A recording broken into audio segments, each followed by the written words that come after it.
Hello, everybody, and welcome to Taking Control, the ADHD podcast on rashpixel.fm. I'm Pete Wright. Right over there is Nikki Kinzer. Hello, Pete Wright. Hello, everyone. Welcome.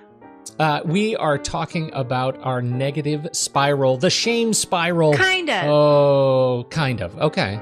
I mean, that's sort of what we're avoiding, but we really want to talk about strengths. Oh, okay. All right. Yeah. Look at you. You spun me already. I know, right? I know. I'm good at that. How quickly that happened. Before we dig in and I get spun some more, head over to takecontroladhd.com. Get to know us a little bit better. You can listen to the show right there on the website or subscribe to our mailing list and ensure that you get an email each time a new episode is released. Connect with us on Twitter or Facebook at Take Control ADHD and call us 503-664-4ADD to get your thoughts on the show. And of course, thank you to everybody who has done so already, or those of you considering doing so. Check us out at patreon.com/the ADHD podcast, where you can support the show and get some perks. We sure love having you over there. Thank you so much. Okay, we've got our guests are back. Gabriel Villarreal and Heather Clift, hosts of the Informed Consent podcasts. They are back to join us for this conversation. You may recognize them from this very show a couple of weeks ago. We sure love talking about this stuff then, and we're really excited to talk about this stuff now. Heather and Gabriel, welcome back to the ADHD podcast.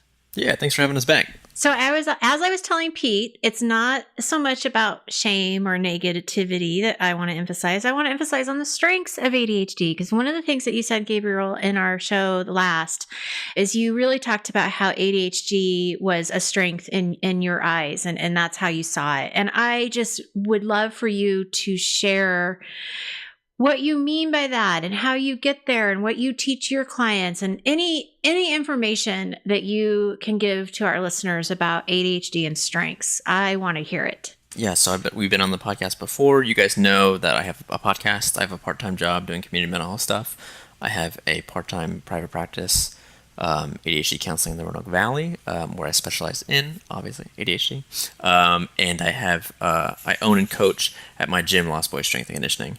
And I 100% believe that none of that would be possible without my ADHD. And the joke that I kind of throw out there is my workouts and my regular 9 to 5 alone would just crush a normal person, let alone coming home and working on either one of my businesses, and also successfully having a marriage. That probably wouldn't work out either. But I'm able to juggle all these things. And that's, I couldn't do it without my ADHD. So if there was ever a question of whether or not ADHD can be a strength, feel free to just play that clip over again for that person that doesn't believe that. And that should be enough to convince them. How do you do it? Yeah, right. Well, and that's a question. Was it always that way for you, Gabriel? Did you, or what did it take to get you into that particular headspace? So no, not really. No, I didn't always juggle this many things at the same time. And it wasn't until I started Lost Boys Strength and Conditioning, my gym, that I really, I had a very good business mentor and friend who sat me down one day and said, you know enough about strength and conditioning to help anyone for 12 months. So now that you've opened this gym, for the next 12 months, you need to learn about business and stop trying to consume all of the strength and conditioning science that's out there. You know enough. And when I started doing that, I realized that that an entrepreneur lifestyle is the ideal lifestyle for the ADHDer, because they are free to do whatever they want, whenever they want, however they want, in a manner that works best for them. And all of the highest level entrepreneurs, they only do the things that they're good at. So they aren't gonna handle, in the beginning they will, but once they get to a higher level, they're not, as a simple example, they may not even edit their own podcast. Like you guys have a podcast, I edit our podcast. But if I was, in probably 5 years, I probably won't be editing my own podcast, because it takes a lot out of me. It's cumbersome. It can be irritating. I can get frustrated, and my time is better served doing the things that I'm really, really good at. And if I'm only doing the things that I'm really, really good at, I'm providing value for the people that I'm interacting with. I'm changing their lives more. And then I'm always happy because I'm never doing things that I don't want to do or I don't like to do or that I'm not good at. So that's kind of shaped my whole outlook on just do the things that you're good at and, outsource or get help doing the things that you're bad at. A big example of the things that I'm bad at is like any finances for any of the businesses that I have. Me and my wife sit down and I'm like, we're going to go at this for 15 minutes and then we're going to take a break because after 15 minutes, I'm going to get angry and throw something and just freak out because this is really, really stressful for me and I can't conceptualize it. And I just know that about myself. So I don't actively put myself in a position where I'm not going to, be awesome. Gabriel, it's weird that I feel like you're, you're me. Like everything you're describing is like you are my twin, man. That is amazing. I get mad and throw stuff too. Yeah, that's fantastic. Actually, it's been a really long disclaimer. It's been a really long time since I threw anything or got like really, really upset. But that's because you're playing on your strengths, right? Yeah, no, exactly right. It's like, all right, if I'm getting this. I'll give you an example. So I was going through a business boot camp, as it were, and we got to the whole module on finances. And this was a couple months ago. So this same verve I had, and I opened it up. I opened the Excel spreadsheet while I'm following along with the video. I looked at the Excel spreadsheet, and literally all of the anxiety and frustration from high school and college math classes just rushed back. And I could immediately feel my heart rate go up. I could immediately feel anger coming up. I just closed my laptop and I was like, that's for another day. And I need to have someone around me to help get me through that. Because that's not my unique genius. That's not my mode of genius at all. And so why waste time trying to trudge through that? I got other things that I need to do that I'm really good at. And that will make other people happier than forcing myself to do something that I'm not good at. How did you figure out what your strengths were? And the reason I ask that is that it's not always easy for people. Like if you ask that question, like, what are your strengths? I think a lot of people would kind of freeze. They don't really know. So any advice on how to kind of figure that out? I always like to take people back to a time where they felt like they rocked it. Sometime where they feel like they really had it together.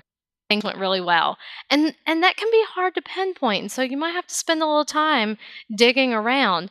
And then you look at what was going on at that time. What was your responsibility? Was anybody else involved? What was their responsibility? What time of year was it? What time of day was it? Where were you located?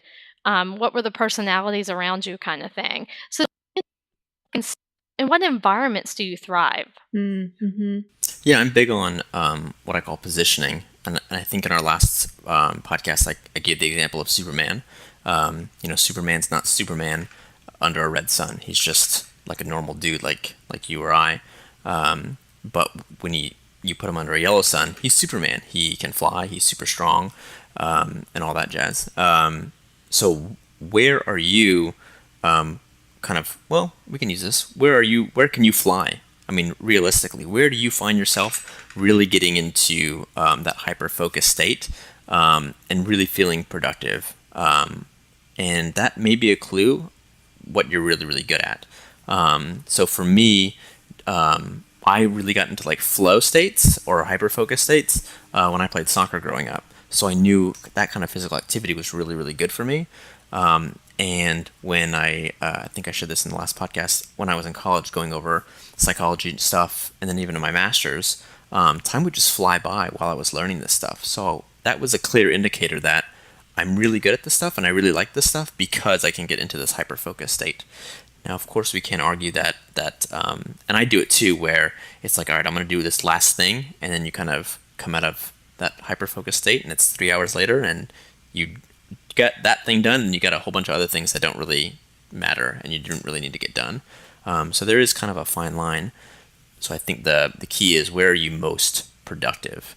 And when I was building, right? yeah, absolutely.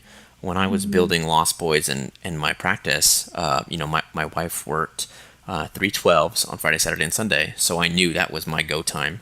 I would, for a whole year almost, for those 36 plus hours, I just worked on that stuff. And it was very clear, like, I'm really good at this stuff. If I can just hone in from the time that she leaves to the time that she gets home for 12 hours, I can really make something of these businesses and things like that. And that's what I did and do.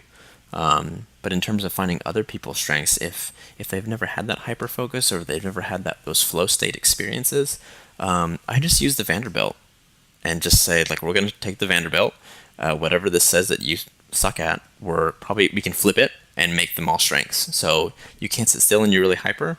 How often do you work out? How often do you exercise?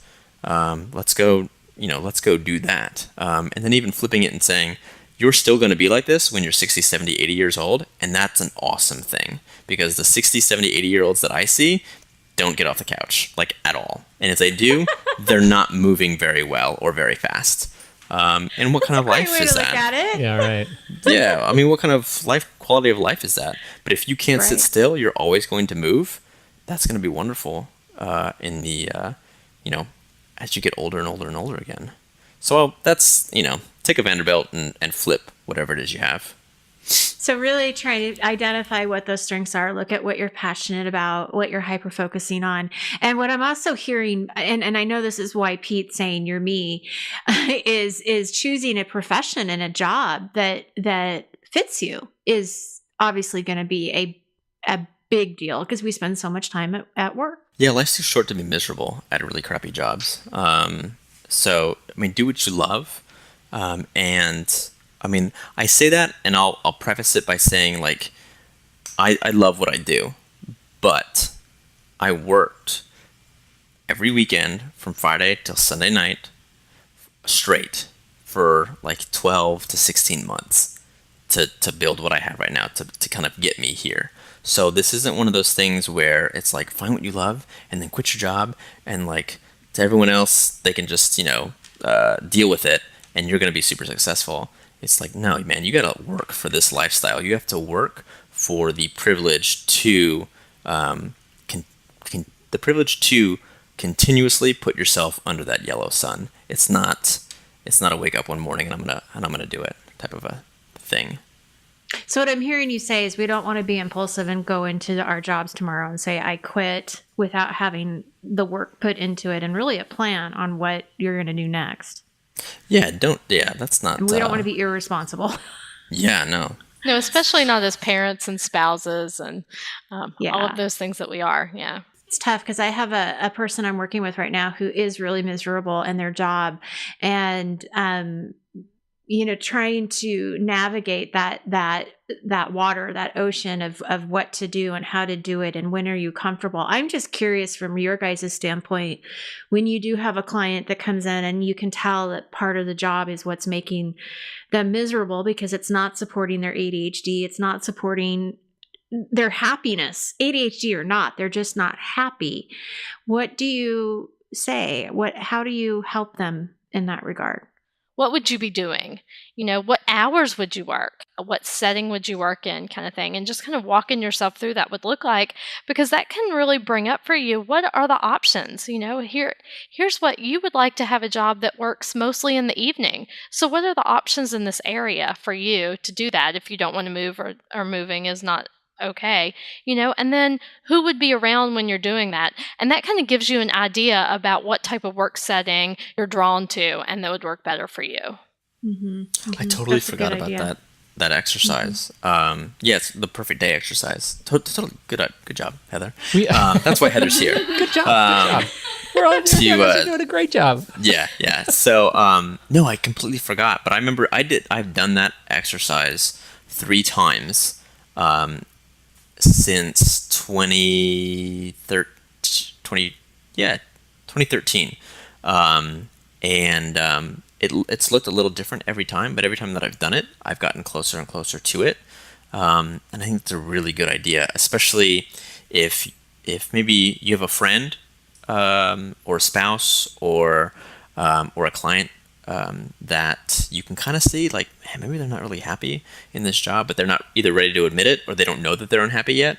That would be a really good exercise to have them do, to really say, oh, this is what I really want, and then have a conversation of how are you going to get there, and not how are you going to get there tomorrow. How are you going to get there over the next 12 months, and then what are the next 24 months going to look like?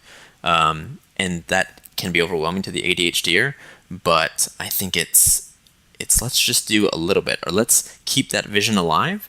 That way, maybe even subconsciously, we can work towards getting us there. But I think what I also say to my clients that are unhappy in their job situations is, what are you doing when you're not at work? Are you just coming home and watching TV for the other 8 hours of your day before you go to bed for 8 hours? Like, is that all you're doing? Well, that's probably contributing to how unhappy you are. Like, what is your creativity outlet? What is your passion? And that may lead to this lifestyle that we talked about. So if you're really, we'll take me for an example. If you're really passionate about strength and conditioning, when you're not working, are you consuming that kind of information, that knowledge? Because it's not going to be boring to you if you really, really enjoy it.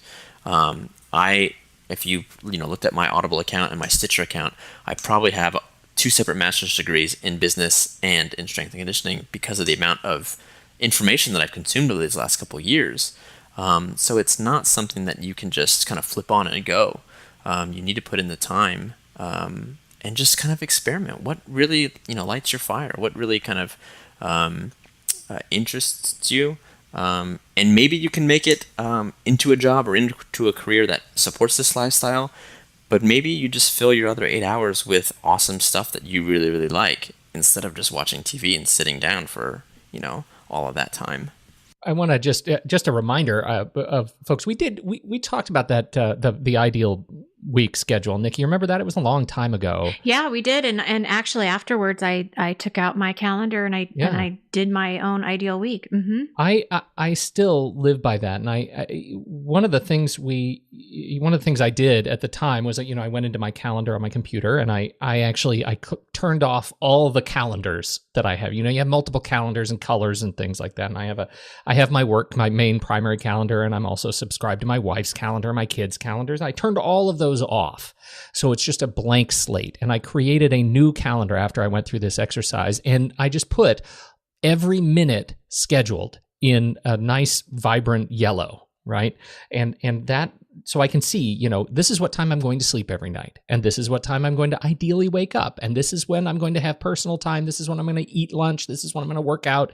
This is when I'm going to work. These are my personal projects. I just put everything on there as if I was, I could just wake up Monday morning and trash everything I was doing and start living my ideal week on Monday morning.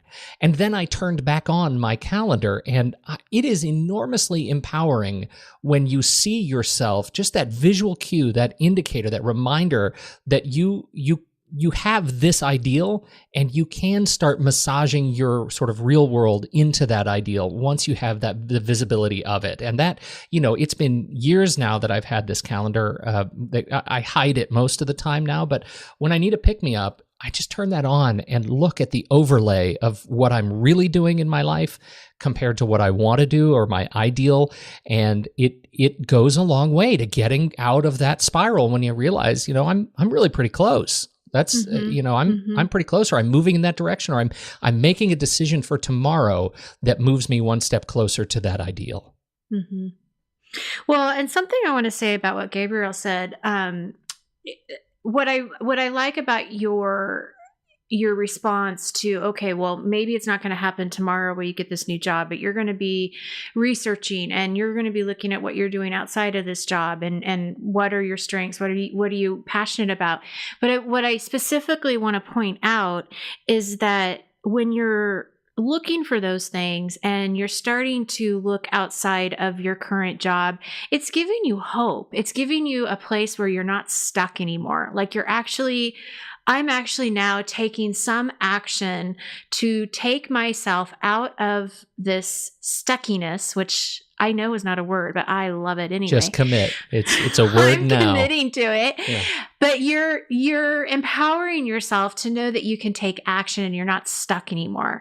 And there isn't a a deadline that this has to happen this week or next month. And as you said, Gabriel, you have to work at it. I mean, this, especially if you are going to be an entrepreneur or you're starting a new business, there's no doubt. We all know this, that takes work, perseverance, some failures that you're going to have to, like, you know, if you were a dog, your tail would be going underneath.